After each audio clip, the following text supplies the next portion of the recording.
4 Janasena 14 BJP 4 13 మంది మంత్రులట. So ఇది ఒక రిపోర్ట్ ఇచ్చింది ఆల్రెడీ వాళ్ళు ఐఐటీస్ గతంలో ఇచ్చిన వాళ్ళే, వాళ్ళు ఏం కొత్త ఏం కాదు. ఏంటి అంత వ్యతిరేకత ఉందా? ఎందుకు వచ్చినట్టు ఇది ఏడాదిలోనే? అలాగే కేకే కూడా గతంలో చాలా అద్భుతంగా చెప్పాడు మీరు ఎలా గెలుస్తారు ఇవన్నీ అని. అదే కేకే సర్వేలో కూడా మళ్ళీ మీకే నెగిటివ్ వచ్చింది. సరే అదేదో అయ్యింది అనుకుంటే, ఇంతకుముందు ఈయన అన్నట్లుగా వేరే ప్రాంతాల్లో కాంగ్రెస్ గెలుస్తుందంటే గెలలేదు కాబట్టి అది పోయింది అనుకుందాం. ఇప్పుడు వీళ్ళు కూడా అదే ఇస్తున్నారు. ఏంటి అసలు ఇందులో ఉన్న మతలబ్ ఏంటి? ఏమన్నా మతలబ్ ఉందా, వాస్తవాలా? ముందుగా మీకు అలాగే ప్యానల్ పెద్దలందరికీ అలాగే 99 వీక్షకులకు నమస్కారం సార్. ఏదైతే ఈ సర్వే వీళ్ళు చెప్తున్నారో, ఒక సంవత్సరం లోపలే వీళ్ళకి ఏం అర్థమైపోయి ఇట్లాంటి సర్వేలు ఇస్తున్నారో ఫస్ట్ పరిగణలోకి తీసుకొని, అనుభవం ఉన్న వాళ్ళు మాట్లాడుతున్నప్పుడు వినడం ఫస్ట్ నేర్చుకోవాలి. దాని తర్వాత మనం ఆన్సర్ చెప్పడం నేర్చుకోవాలి. ఎందుకంటే ఊదర కొట్టాయి ఎలక్షన్ ముందర, ఊదర కొట్టడం అంటారే బూజులు పట్టేలాగా మా చెవులు ఒక ఫేక్ యూట్యూబ్ ఛానల్స్ కి పెయిడ్ ఆర్టిస్ట్ గా పనిచేసిన మన సజ్జల భార్గవ్ గారి ద్వారా డబ్బులు ఇచ్చి ఊదర పుట్టించారు. 100 యూట్యూబ్ ఛానల్స్ ద్వారా జగన్మోహన్ రెడ్డి గారు గెలుపు ఖరారు, కొట్టండి డ్రమ్స్, పెట్టండి తాళ, ఏదో సంథింగ్ అలా ఎలివేషన్ ఇచ్చి ఇంకా వైజాగ్ లో ప్రమాణ స్వీకారం అని చెప్పి ఆర్భాటంగా మాట్లాడారు. ఏంటి 5 ఏళ్ల పరిపాలనలో ప్రజల్లో వ్యతిరేకత లేదు, గెలవబోతున్నారు అని. సో 1 ఇయర్ టర్మ్ పూర్తయింది, అప్పటికే 98 మెంబర్స్ పైన డిసాటిస్ఫాక్షన్. అంటే మీరు నమ్ముతారా? అంటే ఈజ్ ఇట్ పాసిబుల్ సార్? ఒక న్యూట్రల్ పర్సన్ గా ఒకవేళ ఒక 10 మందో 14 మందో 15 మందో ఓకే కన్సిడర్ చేసి ఏమన్నా జరుగుతుందేమో, సరిగ్గా పరిపాలన చేయట్లేదేమో వాళ్ళు అనుగుణంగా ప్రజలకి.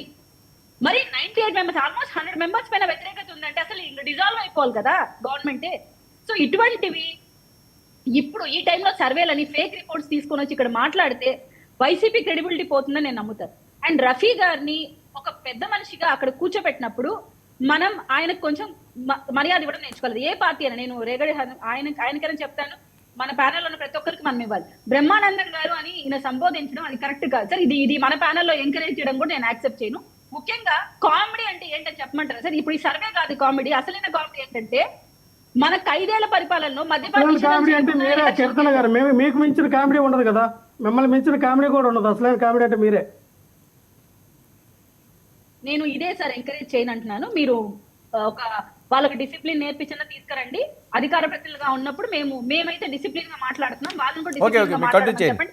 సాటి మహిళగా ఉన్నప్పుడు ఒక ఆవిడ ప్యానెల్ లో ఉన్నప్పుడు ఇలాంటి మాటలు మాట్లాడకూడదని ఆయనకి రేవడి గారికి చెప్పండి. అసలైన జోక్ అంటే ఏంటంటే 5 ఏళ్ల పరిపాలనలో మద్యపాన నిషేధం చేయకపోయినా వీళ్ళకి 100% సర్వే రిపోర్ట్స్ పాజిటివ్ గా వచ్చాయి. 5 ఏళ్లు సిపిఎస్ రద్దు చేయకపోయినా 100% పాజిటివ్ గా వచ్చింది. వీళ్ళు 5 ఏళ్లుగా ఫ్రీ కరెంట్ ఎక్కిపోయినా 100% పాజిటివ్ రిపోర్ట్ వచ్చింది. మనం గమనిస్తే ప్రత్యేక హోదా వేస్తానని చెప్పాడు, అది కూడా నెరవేర్చలేదు. మనం గమనిస్తే జిల్లాకు ఒక ఎయిర్పోర్ట్ అన్నాడు, అది కూడా నెరవేర్చలేదు. సిపిఎస్ రద్దు, 3 రాజధానులు, ఇలా 1,00,000 ప్రతిపాదనలు చేసి ఈయన అన్ని విధాలుగా ఫెయిల్ అయితే జగన్మోహన్ రెడ్డి గారు అసలైన కమిడియన్ కాదంట. వీళ్ళకి సర్వేలు ఎక్కడా మీద నెగిటివ్ గా లేదంట. ప్రజలు జేదివ్యమానాన్ని గెలుస్తారని చెప్పారంట. ఇంకొక హైలైట్ చెప్పనా సార్, ఐపాక్ టీం చెప్పింది మేము 160 స్థానాల్లో గెలవబోతున్నాం, పెద్ద కామెడీ చేశారు జగన్మోహన్ రెడ్డి గారు. దాని గురించి ఇక్కడ మాట్లాడరు. ఇంకా ప్రత్యేకించి మనం మాట్లాడితే 5 ఇయర్స్ ఆఫ్ ఫెయిల్యూర్ గురించి పక్కన పెడితే, మేము కూటమి వచ్చిన తర్వాత తల్లికి బిడ్డకి మంచి జరగాలి, ప్రతి బిడ్డ చదువుకోవాలని సదుద్దేశంతో చంద్రబాబు నాయుడు గారు, లోకేష్ గారు, పవన్ కళ్యాణ్ గారు ఆలోచించి ఒక డెసిషన్ తీసుకొని తల్లికి వందనం అనే కార్యక్రమం చేపడితే, ఇప్పుడు మన వైసీపీ ప్యానలిస్ట్ గారు ఏమంటున్నారంటే ఒక బిడ్డకు వచ్చింది, 2 బిడ్డలకు తక్కువ డబ్బులు వచ్చాయి, ఇది ఎలా జరిగింది? నేను సాక్షాత్తు వైసీపీ హయాంలో వాలంటీర్ గా ఉన్న వ్యక్తి, 7 మంది బిడ్డలు ఉంటే సార్, 7 మందికి తల్లికి వందనం వచ్చింది. నేను గతంలో వైసీపీ వాలంటీర్ గా పనిచేస్తే నాకు ఒక బిడ్డకే గతంలో వచ్చింది, నాకు కోత విధించారు, నేను ఓటు కూడా వేయలేదు, కానీ నా కుటుంబ ప్రభుత్వం వచ్చి నా బిడ్డలందరికీ ఈ రోజు న్యాయం జరిగింది అని సాక్షాత్తు వైసీపీకి ఓటేసిన వ్యక్తి నేను కాదు కదా, అక్కడ సదరు వ్యక్తులు మాట్లాడుతున్నారు. ప్లీజ్ రిజల్ట్ గా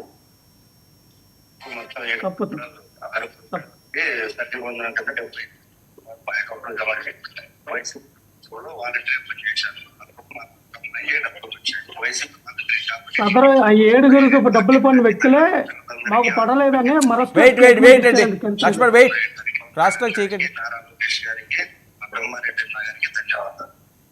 సార్ నేను అంటున్న మాట కాదు, మీకు వీడియో కూడా పంపిస్తాను.